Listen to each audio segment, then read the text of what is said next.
ጸልዩ በእንተ ሰላም ቤተ ክርስቲያን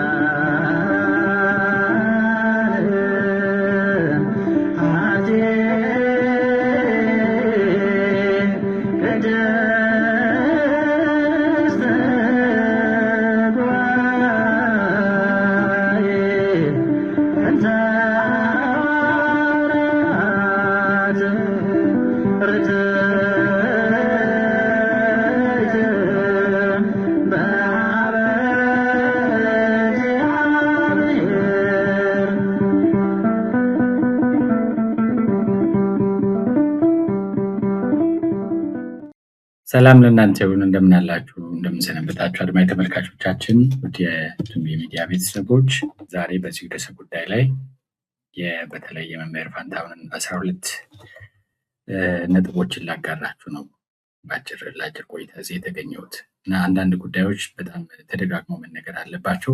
ብዙ ካልተነገሩ ጉዳዮች ደግሞ አንዱ እና አንዳንዶችም ሆነ ብሎ ደግሞ ጉዳዩን ከመንግስት ዞር ለማድረግ ከኛ ወገን የሆኑ በቤተክርስቲያን ወገን የሆኑ በተለይ አርሲውን ጭፍጨፋ በሚመለከት ጉዳዩን ከፌዴራል መንግስቱ ከነ ሽመልስ አብዲሳ ከሌሎች ከዋናዎቹ ዞር አድርጎ የአንድ ወረዳ ኃላፊ ወይ ደግሞ ስራ አስኪያጅ ወዘተ ጉዳይ አድርገው ለማቅረብ የሚሞከርበትና ትኩረቱን ወደዛ ሽፍት ለማድረግ የሚጣርበት ሁኔታን እናያለን። ይሄ አይነቱ አካሄድ ግን በጣም አደገኛ ነው። ምክንያቱም በአሁን ሰዓት በኢትዮጵያ ውስጥ በየትኛውም ተቋም በየትኛውም መስሪያ ቤት ስራ አስኪያጅ ዋና የየመስሪያ ቤቶቹ የሚኒስቴር መስሪያ ቤቶቹ ስራ አስኪያጅ እና ሚኒስቴር አብይ አህመድ ነው።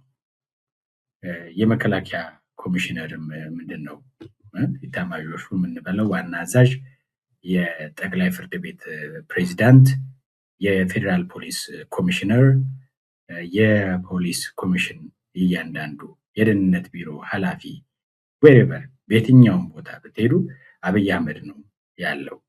እያንዳንዱ በዛ ቦታ ላይ የተቀመጡ ሰዎች የራሳቸው አቋም፣ ሀሳብ፣ ዓላማ እንደገና ኃላፊነትና ተጠያቂነት ወዘተ ያላቸው አይነት ሰዎች ሳይሆኑ ጀስት ማቴሪያል ናቸው፣ ኢንስትሩመንት ናቸው፣ መሳሪያዎች ናቸው። ሰዎቹ ራሳቸው እንደ ግዑዛን ቁጠሯቸው። ብዙዎቹ ሆድ ብቻ ነው ያላቸው፣ ህሊናና የራሳቸው አቋም ያላቸው ሰዎች አይደሉም። ደሞዛቸው ከተከፈላቸው ከዛ እነሱ የሚጠሉት ወገን የሚፈጅ ከሆነ ጉዳያቸው አይደለም። ኦር ፎር ዛት ማተር የእነሱ ወገን የሚያልቅ ከሆነ ጉዳያቸው አይደለም። ብዙዎቹ እንደምታዩት የብልጽግና ስብስብና ከሌሎች ፓርቲዎችም ቢሆን አሁን ብልጽግና ጆይን አድርጎ ያለው እንደዛ ያለ ስብስብ ነው። ጀስት አሁን ተራይ ነው እኔ ልብላ የሚል አይነት ነው እንጂ ስለ ህዝብና ስለ ሀገር ኃላፊነት የሚሰማው ሙያዊነት የሚሰማው የራሱ አቋም ያለውና ባለ ህሊና ሆኖ የህሊና ነፃነቴን ከማጣ ሌላው ነገር ይቅርብኝ ብሎ ዋጋ ለመክፈል የሚዘጋጅ እንደዚህ አይነት ሰዎች አብይ አህመድ አልሰበሰበም። እና የአብይ አህመድ አንዱ ትልቁ እድለኝነቱ ብዙ እንደዚህ አይነት ገልቶችን ማግኘት መቻሉ ነው። የማን ነው የጋዜጠኛ ተመስገን ደሳለኝ መጽሐፍ ላይ ያነበብነው በቀድሞ ጊዜ የነበሩ አንዳንድ ካድሬዎችን ለመጥቀስ ጠቅላይ ሚኒስትሩ ስንት ሰዓት ነው ብለው ሲጠይቁ ጌታዬ ስንት ሰዓት ይሁንልዎ፣ ስንት ሰዓት እናድርግልዎ ብለው የሚሉ አይነት ሰዎች ማለት ነው ያሉት። የሰው የትኛውም በየትኛውም ደረጃ በየትኛውም አቅጣጫ አንድ የሰውነት መመዘኛ ሊሆን የሚችል ነገር ቢኖር አንድ ሰው ተምሯል፣ እውቀት አለው፣ መልካም ሰው ነው፣ ጥሩ ሰው ነው፣ ጠንካራ ሰው ነው፣ ጎበዝ ነው፣ ባለ ህሊና ነው ወዘተ፣ ባለ ሃይማኖት ነው፣ ባለ እውቀት ነው፣ ያ ሚኒስቴርነት፣ አለቅነት፣ መሪነት ይገባዋል የሚሉ ጉዳዮችን ለመመዘን ብዙ ነገሮች ሊጠቀሱ ይችላሉ። ትምህርት ምናምን ግን ሁላችንም ተግባብተንበት አንድ መጥቀስ የምንችለው ነገር ስለ ሰው ይገደዋል ወይ? ምክንያቱም ሰዎችን ነው የሚመራው። በቃ ይሄን የተማርነውም ያልተማርነውም ማናችንም መመለስና መመዘን የምንችልበት ነው። ስለዚህ አንድ ሰው ስለ ሰው የማይገደው ከሆነ ትምህርቱ ትምህርት ነው፣ እውቀቱ እውቀት ነው አይደለም። ተምሮም እንደሆነ ደንቁሯል። ያደገ መስሎትም ከሆነ ስቲል አንሷል፣ ወርዷል፣ እንዲያው ከሰውነት ደረጃ ወደ እንስሳነት ሄዷል ብለን ልንናገር በድፍረት የምንችልበት አግባብ ያለ ይመስለኛል። ሰውነት ስለ ሰው የሚገዳው መሆን አንዱ መመዘኛ ይመስለኛል። ከዚህ አንጻር በአርሲ ባለፉት 8 ዓመታት በተከታታይነት ጭፍጨፋዎችን እያየን ያለ ነው። እስካሁን ድረስ ያላባራ ጭፍጨፋ፣ እገታ፣ የታገቱት የማይመለሱበት እገታ፣ ሰዎች ሰው ተገድሎባቸው፣ ህፃናት ተገድሎባቸው፣ አባት፣ ቤተሰብ፣ እናት ተገድለውባቸው እንደገና የገደሉትን ሰው አልተገደለም እንለቅላችኋለን ብር አምጡ ተብሎ ደግሞ ንብረታቸውንም እንደገና ስለዚህ ሁለንተናዊ የሆነ ብዝበዛ ውስጥ የሚገቡበት በህይወት የተረፉት እንኳን መኖር የማይችሉበት ቤቶች በጅምላ የሚቃጠሉበት 8 ዓመታት ይህን ዊትነስ እያደረግን ያለ ወይራስ ይሄ እየሆነ ያለው ከኦሮሚያ ክልል መንግስት ቢሮ 100 ኪሎ ሜትር በማይሞላ ርቀት ላይ ነው። ይሄ ምንድን ነው? ከአዲስ አበባ እንዲያው 100 ምናምን ብንል ከአዳማ ስንት ኪሎ ሜትር ማለት ነው? ስለዚህ እነ አራርሳ መርዳሳ፣ እነ ሽመልስ አብዲሳ እና አብይ አህመድ 8 ዓመት ሙሉ እያከናወኑ ያሉት ይሄን ጀስት መሀል ሀገር ላይ ማለት ነው። እና መምህር ፋንታሁን አብይ አህመድን በቀጥታ ከአርሲ ክርስቲያኖች እልቂት አንጻር የሚያገናኙትን 12 ነጥቦች ዘርዝረዋልና እነሱን ላጋራችሁ ወደድኩኝ። በቅርቡ ካጋሩን ጽሁፍ ውስጥ ነው። ስለዚህ በቀጥታ ወደዛ ልግባ ብዙ ጊዜ ሳልወስድ እኔ አንደኛው ባለፉት 8 ዓመታት በተካሄደው መፈናቀል፣ ጅምላ መጨፍጨፍ፣ ጅምላ ፍጅት ሰው እንግዲህ በግሬደር በዶዘር እስከሚቀበር ድረስ ማለት ነው። የሀብትና መሬት መነጠቅ፣ ንብረት መቀማት ወዘተ እነዚህን ማስቆም አለመቻሉ ወይ ደግሞ አለመፈለጉ ወዘተ እንዳለ ሆኖ አንድ የመንግስት መዋቅር ከፌዴራል ጀምሮ እስከ ክልል እስከ ዞን ወዘተ ድረስ አንድ ሰው እንኳን ከመንግስት መዋቅር፣ ከጸጥታው መዋቅር፣ ከደህንነት መዋቅር፣ ከመከላከያው፣ ከአስተዳደሩ አንድ ባለስልጣን አንስቶ አያውቅም። በዚህ ምክንያት ሰው አለቀ ብሎ አንድ ሰው ተነስቶ አያውቅም ከስልጣኑ። እንዲያውም በማስጠቃትና በማስጨፍጨፍ የሚታወቁትን አጥቂ ባለስልጣናት የበለጠ በስልጣናቸው ሲያጸኑ የበለጠ ኃላፊነት ሲሰጥ ነው የሚታየው አብይ አህመድ በእነዚህ 8 ዓመታት። መምህር ፋንታሁን ያው እንግዲህ እንደኔ ስሜታዊ ስለማይሆኑ አንቱ እያሉ ነው የጻፉት።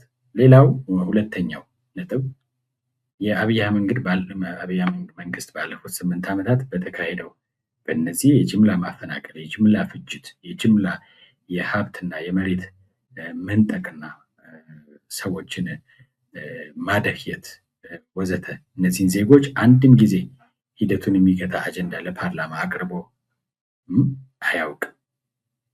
ፓርላማው ተወያይቶበት ይሄ እንዴት ይወገዳል የሚለው የተግባር እርምጃ ተወስዶ አይታወቅም። እንደ ሀገር እንደ ፓርላማ ብዙ ሺህ ዜጎች እያለቁ ነው። በእነዚህ 8 ዓመታት ፓርላማ ጉዳዩ ሆኖ አጀንዳው ሆኖ አያውቅም።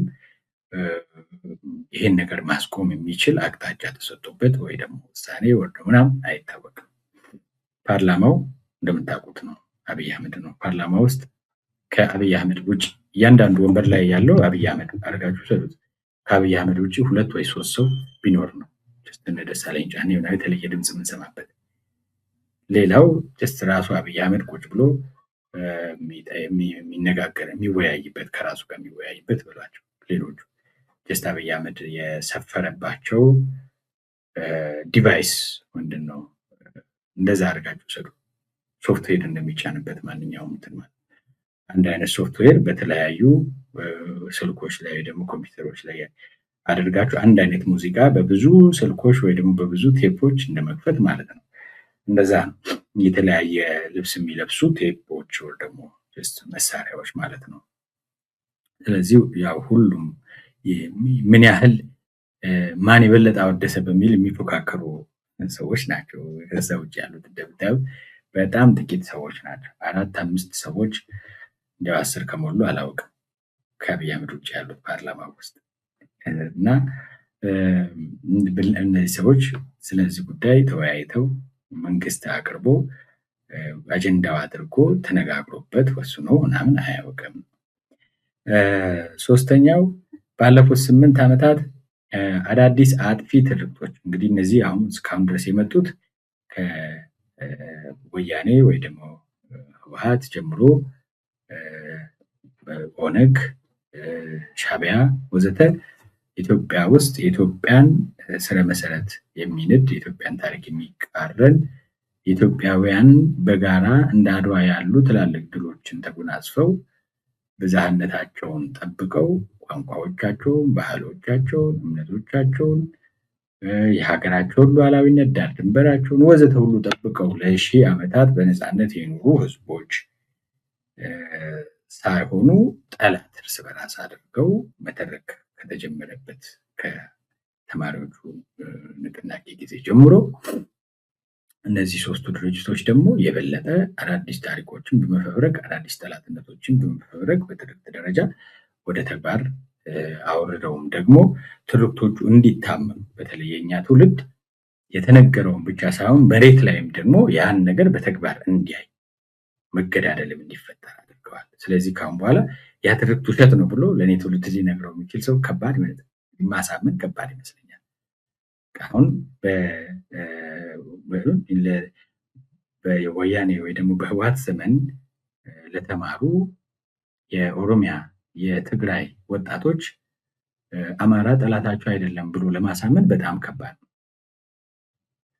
ወደ ትግራይ ስትሄዱ በትርክት ወይ ደግሞ በትምህርት ከተነገረው የበለጠ በተግባር ደም መፋሰስ እንዲኖር በማድረግ ጦርነት እንዲፈጠር በማድረግ ጠላትነቱ በትርክት የሰፍሮ የነበረውን በተግባር ደግሞ እንዲታይ በማድረግ በቃ ኦልሬዲ ዊትነስ ተደርጓል። ስለዚህ አሁን ለአንዳንዶቹ እንደዚህ እኮ አልነበረም ብሎ ለመናገር በጣም አደገኛ። አሁን እነዛ ትርክቶች ናቸው ብዙዎቹን እልቂቶች እየወለዱ ያሉት። ባለፉት 8 ዓመታት ግን እነዚህን ከማረምና ሰዎችን ህዝቦችን በሰላም አብሮ ወደ መኖር ወደ አንድነት ወደ ውህደት ወደዛ ከማምጣት ይልቅ አዳዲስ አጥፊ ትርክቶችን በማበርከት ወይ ደግሞ በመፈብረክ በተግባር የህዝብ አሰፋፈር ጥምረትን በማንነት ለመቀየር ከገጠር እስከ ከተማ እርምጃ ወስዷል አብይ አህመድ። በእነዚህ 8 ዓመታት አዳዲስ ትርክቶች የበለጠ እንዲፈጠሩ እነዛን ትርክቶች መሰረት አድርገው አስተዳደር፣ አሰፋፈር ወዘተ የበለጠ በዛ መስመር ላይ የጸና እንዲሆን ሰርቷል። ስለዚህ እልቂቱ ወደኋላ እንዳይመለሰን ወደፊት የበለጠ እንዲሄድ አድርጓል። አራተኛው ነጥብ የአብይ አህመድ መንግስት ባለፉት 8 ዓመታት በገዳማት በሚኖሩ መነኮሳት፣ በካህናት፣ በአብነት መምህራን፣ በአብነት ተማሪዎች ላይ የተፈጸሙ ግድያዎችና ፍልሰቶችን እውቅና በመንሳት ነፍጓል። ሂደቱንም አስቀጥሏል። እንደምታዩት ዝቋላ እንግዲህ ሸኔ ናቸው የተባሉ ሰዎች ናቸው ገብተው የገደሉ ወዘተ ተብሎ ኦር ታጣቂዎች የመንግስት ያልሆኑ ታጣቂዎች ገብተው ገዳሙ ላይ ከአንዴም 2-3 ሰዎችን ገለዋል እንደምታውቁት። እና በዚህ ግድያና ፍጅት ውስጥ መንግስት ገደለ አልተባለም። ነገር ግን መንግስት ምንድነው ያደረገው? አብይ አህመድ ምንድነው ያለው? ለፓርላማው ላይ ያው ዝቋላ አንድ አባት ተገሏል ተብሏል። ጉዳዩ እየተጣራ ነው። ነገር ግን ሽፍታ ገዳማት ሽፍታ የሚደብቁ ከሆነ እንዲያን ነገር ያጋጥማል ያለው። ስለዚህ ሟቾቹን ሀዘን ላይ ያሉትን ሰዎች ሀዘን እንኳን አልተሰማውም። 8 ዓመት ገዳም ዘግተው የጸለዩ አባት ሽፍታ ማለት ነው የፈለገው። ፍትህ መንፈግ፣ እንደገና ጥቃቱን አለማስቆም ወዘተ ሌላ ጉዳይ ሆነው ቢያንስ የሞቱትን ሰዎች ሞተዋል አለማለትና እውቅና አለመስጠት በራሱ እንደገና ሌላ ጥቃት መሆኑ ሊታወቅ ይገባል። ማስቀጠልም መሆኑ ሊታወቅ ይገባል ማለት ነው። ይሄ እንደ መንግስት የሚጠበቅበት ነው ስርዓቱ ማለት ነው። ይሄንን አለማድረግ ማለት እልቂቱን ከማስቀጠል ጋር እኩል ሆኖ የሚታይ መሆኑን ከዚህ መረዳት እንችላለን። ወደ አምስተኛው ነጥብ አለፉ። የአብይ አህመድ መንግስት በኦርቶዶክስ ቤተክርስቲያን ቀኖናዊ መንፈሳዊ ጉዳዮች በቀጥታ ጣልቃ በመግባት በጀት በመመደብ አመራር በመስጠት ጥበቃ በማድረግ ወሊሶና መቀሌ ቤተክርስቲያኒቱን የሚያፈርሱ የጎሳ ፖለቲካዎች ትክል የሐሰት መነኮሳትን በማበበስ መንበረ ጵጵስና ለማውረስ በጥይት አያሌ ምዕመናንን ፈጅቷል፣ አስፈጅቷል፣ ረሽኗል። እንደምታውቁት ለዛም ማንም ተጠያቂ የሆነ የለም። እንደዛው የሰዎች ደም እየፈሰሰ ያለ ፍትህ ዝም ተብሎ ነው የሚቀጥለው ማለት ነው። የኦሮሚያ ፖሊስ ቤተክርስቲያን ውስጥ ሰዎችን እየረሸነ ፈጅቷል። በሻሸመኔ እንደምታውቁት በቃ ግደል ተባለ። በዛ ውስጥ አክራሪ እስላሙ አለ፣ አክራሪ ፕሮቴስታንቱ አለ፣ አክራሪ ተረኛው አለ። ስለዚህ ይሄ ዚስ ጉድ ኦፖርቹኒቲ ብሎ ረፈረፋቸው ምዕመናንን ቤተክርስቲያን ቅጥር ግቢ ውስጥ። እሱ ነው እየሆነ ያለው ማለት ነው። ያ የመንግስት ጣልቃ ገብነት ነው። ያ የሆነው ወሊሶ እነ ሳዊሮስ ሾሟቸውን ጳጳሳት በኃይል ወደ ቤተክርስቲያን ለማስገባት ግልጽ የሆነ የመንግስት ጣልቃ ገብነት ነው። ቤተክርስቲያን ህጋዊ የሆነችው ኢትዮጵያ ኦርቶዶክስ ተዋሕዶ ቤተክርስቲያን ህጋዊ የሆነው ቅዱስ ሲኖዶስ መግለጫ አውጥቶ ይህን ማድረግ የለብህም፣ ስርዓቴ እንዲህ ነው፣ ዶግማዬ እንዲህ ነው፣ ቀኖናዬ እንዲህ ነው። ይሄ ደግሞ የሆነው ሰዎች እንዲድኑበት ነው። ስለዚህ የመዳን መንገድ ከዚህ ውጭ ስላልሆነ ጣልቃ አትግባብኝ ብትልም አልሰማ ብሎ ጠመንጃ ያን ሰው ፈጅቷል እና ሶሪ ግልጽ የሆነ ጣልቃ ገብነት የምንለው ይሄንን ነው። ስለዚህ ከታች ምዕመናን መፍጀት ብቻ ሳይሆን ከላይም በተቻለው መጠን መዋቅሩን የማንኮታኮት እና የማዳከም ስራዎች ሲሰራ ቆይቷል። አሁንም አጠንክረው ቀጥለውበታል ማለት ነው። ስድስተኛው ነጥብ አብይ አህመድ ሲኖዶሱን በጎሳ ጳጳሳት እንዲሞሉ ኢአማንያን የወሊሶ ስልጣን ናፋቂዎች የጠፉ በጎች በሚል በአድርባይ የሲኖዶሱ አባላት እሽታ የሐዋርያትን ቀኖና አስቀይሮ በጎሳ ስሌት አጥፊዎችን በማሾም ኦርቶዶክሳውያን ከኦሮሚያ በማጽዳት ፕሮጀክት እንዲተባበሩ አድርጓል እና እያደረገም ይገኛል። ከላይ የተቀመጡት ሳዊሮስ ከዛ በንጹህ ኦሮሞነት ስም የተሾሙ ሰዎች ተመልከቷቸው። ስለ ቁልቢ ስለሚገባው ብር የትኛውም ከመላ ኢትዮጵያ ሄዶ ነው ሰው የሚሰጠው። የቁልቢ ብር እኮ ወይ ደግሞ የቁልቢ የሚገባ የስለት ገንዘብ በዘር ወይ ደግሞ በብሔር አይደለም። ሰው ዛይዱ በእምነቱ ተስሎ ስለቱ የተሰማለት ሰው ጸሎቱ የደረሰለት ሰው ሄዶ የሚሰጠው ገንዘብ ነው። ያንን ገንዘብ ግን የኛ መሆን አለበት ብለው በዘር መድበው የኦሮሞ ብር ነው በሚል ሲቀራመቱበት ይታያል። እንደምታውቁት ኦሮሚያ ውስጥ ሰው ሲገደል ግን ሳዊሮስ ጉዳዩ አይደለም። ንጹህ ኦሮሞ ተብሎ የተሾሙ ሰዎች ጉዳያቸው አይደለም። የኦሮሚያ ቤተ ክህነት እንዲያ ኦሮሚያ ላይ ቤተክርስቲያን እንደዚህ ሆና የሚሉ ሰዎች ጉዳያቸው አይደለም። እንደምታዩት አብይ አህመድ እነዚህን ሰዎች ወስዶ እዛ ውስጥ ያስገባው ለምን? ኦሮሚያ ውስጥ ክርስቲያኖች ሲገደሉ ሲጨፈጨፉ ጸጥ እንዲሉ ዝም በማለት በማስጨፍጨፍ እንዲተባበሩ ማለት ነው። ስለዚህ ገንዘብ ነው የሚፈልጉት እነዚህ ሰዎች፣ ስልጣን ነው የሚፈልጉት እነዚህ ሰዎች። ገንዘብና ስልጣን ተሰጥቷቸዋል። ያንን አብይ አህመድ ያጸናላቸዋል። እነሱ ደግሞ በዛ ፈንታ አብይ አህመድ የሚያስደርገውን ጭፍጨፋና ፍጅት ዝም በማለት ይተባበራሉ ማለት ነው። ሰባተኛ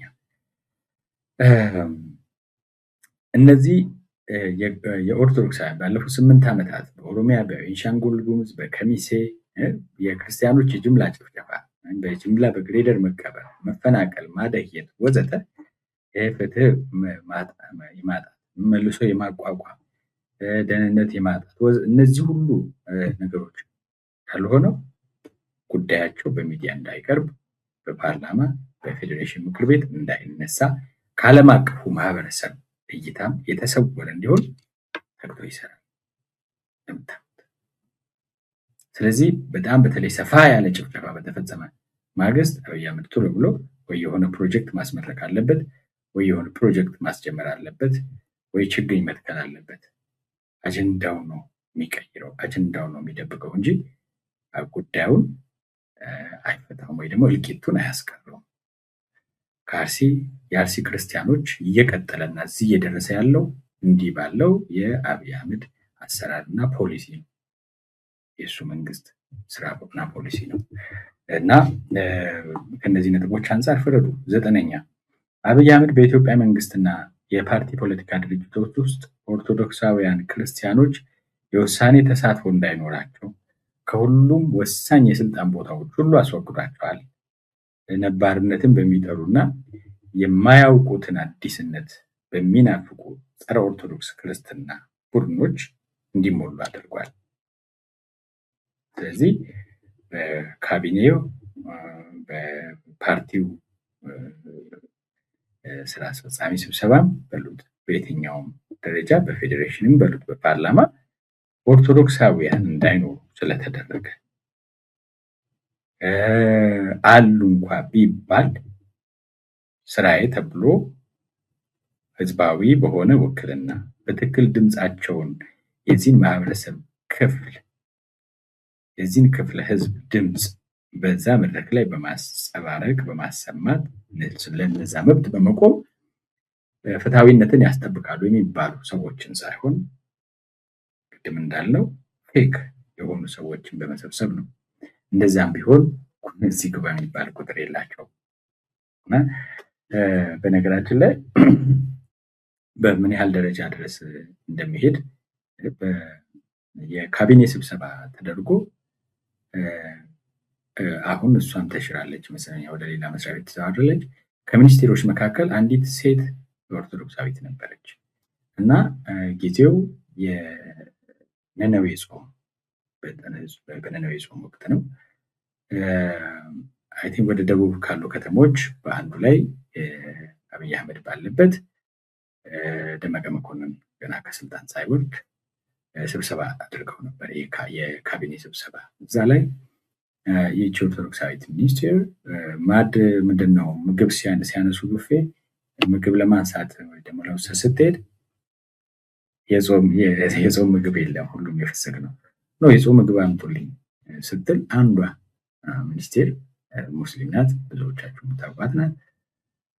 ቤተክርስቲያን አረግሽው እንደዚህ እኮ የመጣ ነው ለስራ ነው አለች አሉ። ስለዚህ አንድ ብቻ ናት ያለችው እና ኢማጂን እንደዛ ያለ እዛ ድረስ ካሉ እንኳን እዛ ድረስ ነፃነት የላቸውም። ሆኖም ግን በኦርቶዶክሳውያን በእነዚህ በሀገሪቱ ቁልፍ የውሳኔ ሰጪ ተቋማት ውስጥ ውክልና እንዳይኖራቸው አድርጓል። ይህን ሆነ ብሎ ዓላማ በእቅድ ያደረገው ነው እንደምታውቁት። ይህም ሌላኛው እልቂቱን ፍጅቱን የማስቀጠል ስልት ነው። በዛ ምክንያት እንዲያው በአንዳንድ ጉዳዮች ላይ ፓርላማው ወይ ደግሞ ፌዴሬሽኑ የወሰነው ወይ ፍርድ ቤት የወሰነው ጉዳይ ላይ ተቃውሞ በመቃወምም በመደገፍም ጭምር በዛ ደረጃ ያለ ጉዳይ እንኳን በመቃወምና በመደገፍ ጭምር የስርዓቱ ሚኒስቴሮች፣ ባለስልጣናት፣ የፓርቲ አባላት በግላቸው በትዊተርም በምናምንም ሲጽፉት ታያላችሁ።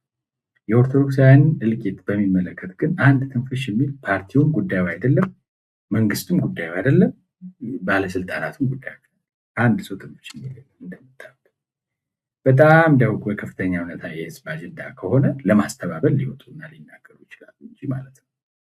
እና ይሄ ሌላኛው ማሳያ ነው። 10ኛ አብይ አህመድ የፌዴራል መንግስት ስልጣንን ሙሉ በሙሉ በአምባገነንነት በመቆጣጠር የደህንነትና የጸጥታ መዋቅሩን መከላከያውን፣ ኦሮሚያ ልዩ ኃይል ሙሉ በሙሉ ለራሱ ተጠሪ በማድረግ ኦርቶዶክሳውያን ላይ ጦርነት በማወጅ ከቱርክ፣ ከአረብ ኤሚሬት፣ ከሱዳን አንዳንዶቹ ኃይሎች ጋር እና ከምዕራባውያን ጋር በመተባበር ኦርቶዶክሳውያን በሚበዙባቸው አካባቢዎች በሙሉ እልቂትና ጦርነት እየፈጸመ ይገኛል። ይሄ ሌላኛው ማሳያ ነው። 11ኛ የአብይ አህመድ በነገራችን ላይ እዚህ ላይ ከውጭ የስርዓቱ አጋሮችን በሙሉ ብታዩ እስከ አሁን በቅርብ ጊዜ አዘርባይጃን ሄዶ ነው የነበረው አብይ አህመድ። ከዛ የአረብ ኤሚሬትስን ውሰዱ፣ ከዛ ህንድን ውሰዱ እና ሌሎችም በሀገሮቻቸው እና በአካባቢዎቻቸው በዘር ማጥፋት የሚታወቁ ስብስቦች ናቸው እና ይሄ እንግዲህ ሌላኛው በደንብ አንድ ቀን በሰፊው እናየዋለን። ምንድነው ተመሳሳይ ክንፍ ያላቸው ወፎች አብረው ይበራሉ ከሚባለው ብሂል አንጻር። 11ኛው ነጥብ የአብይ አህመድ መንግስት ባለፉት 8 ዓመታት በተካሄዱት በእነዚህ ግፎችና ወንጀሎች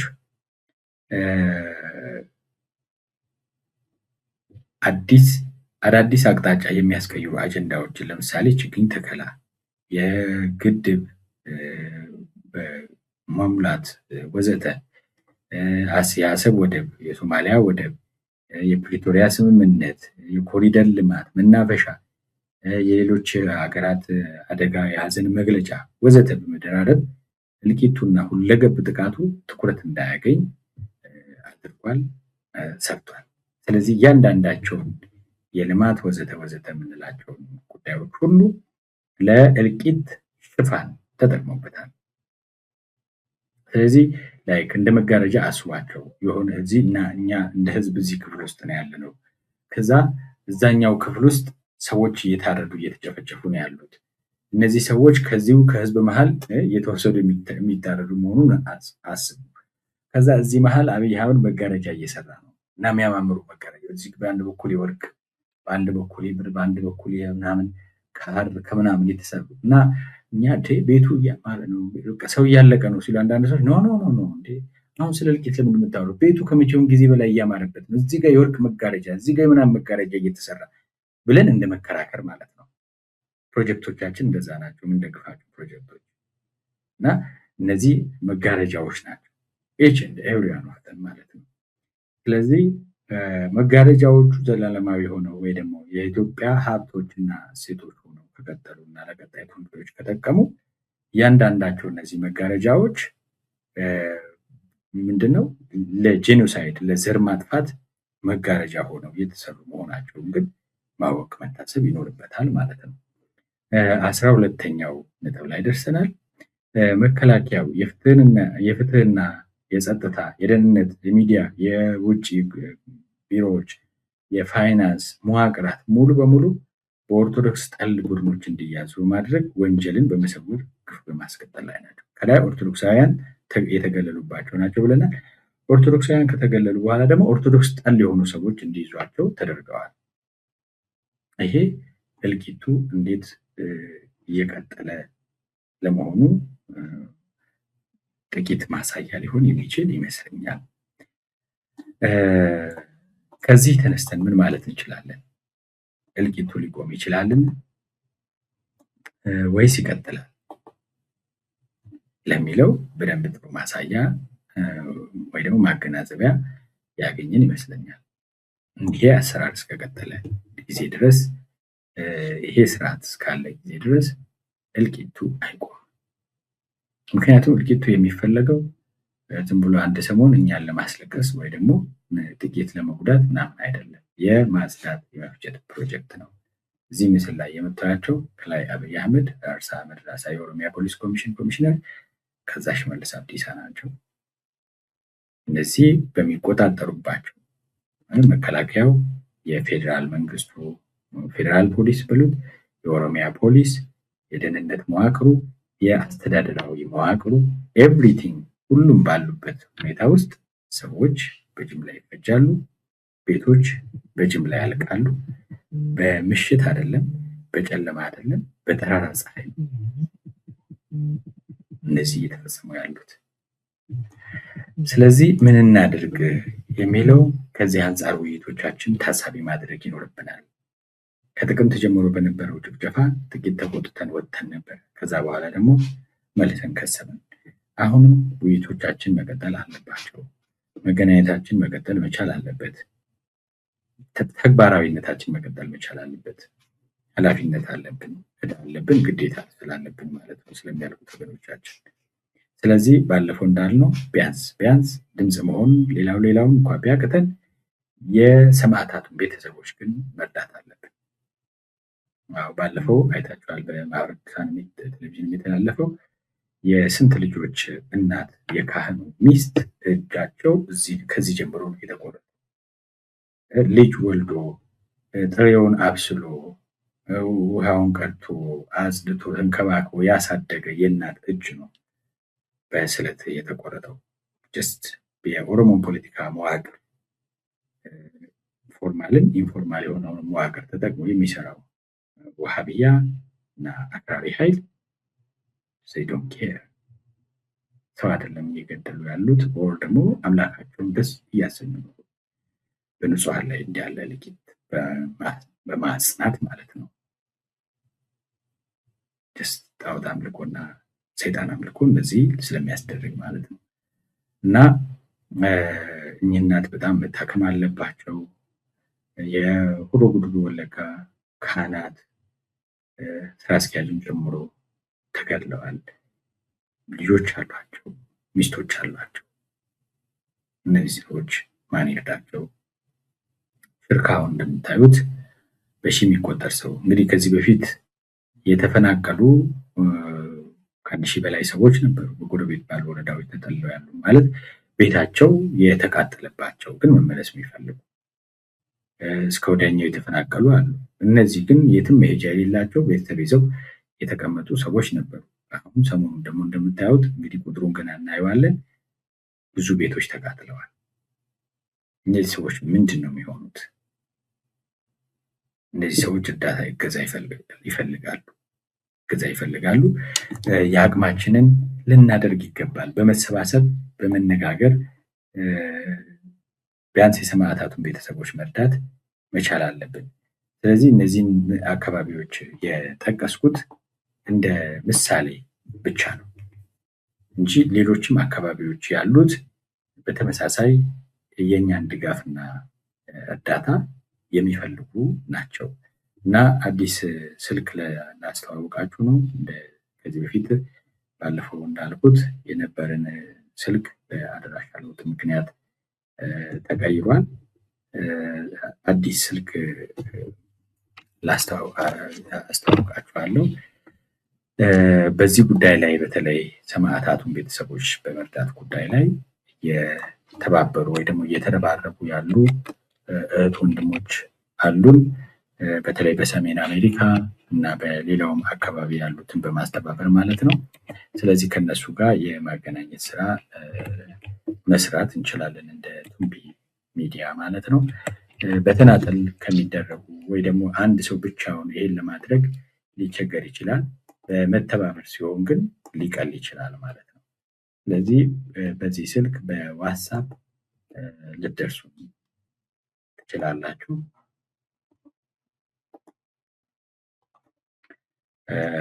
እኛ የማገናኘቱን ስራ መስራት እንችላለን ማለት ነው። ስለዚህ በዚህ አጋጣሚ ከዚህ በፊት በነበረው ስልካችን ፈንታ ይሄ ነው። ከዚህ በፊት የነበረውም በቴሌግራም ስቲል ተደራሽ ነን። ይሄኛው ግን ሞር አስተማማኝ በዋትሳፕ እና በቴሌግራም ልትደርሱ ትችላላችሁ ማለት ነው። ስለነበረን ቆይታ እግዚአብሔር ይስጥልኝ። እግዚአብሔር የተመሰገነ ይሁን። በቀጣይ መርሃ ግብሮች እንገናኛለን። ስለዚህ የስራ ሰዎች እንሆን ነው። ይሄን ካላደረግን የስራ ተግባር ሰዎች ካልሆንን ይህንን ዘመን አንሻገረው። የጾም ወቅት ነው። በርተን እንጸልይ። እያንዳንዳችን ለመለወጥ እንሞክር በክርስትናችን። የነዚህ ሁሉ ሰዎች እልቂት ቢያንስ ጥቂቶቻችን እንኳን በመንፈሳዊት ተግባራዊ ክርስትናችንን ከለወጠ በእውነት ትልቅ ትርፍ ነው ቤተክርስቲያን ከሰማዕታት የምታተርፈው ማለት ነው። ስለዚህ በዛ ልክ ለመትጋት እንሞክር። እግዚአብሔር ከሁላችን ጋር ይሁን። በያላችሁበት መልካም ጊዜ እንዲሆንላችሁ እመኝላችኋለሁኝ። ዮሴፍ ከተማ ነበሩ ከቱምቢ ሚዲያ። አብይ አህመድ እና የአርሲው የፍጅት ፕሮጀክትን በሚመለከት የመምህር ፋንታሁን ዋቄን 12 ነጥቦች ነው ያጋራኋችሁ። ቸር ይቆየን። የሰማዕታት አምላክ ሀገራችንን ህዝባችንን ከመከራ ከሚታየው መከራ በቃችሁ ይበለን። መልካም ጊዜ ይሆንላችሁ።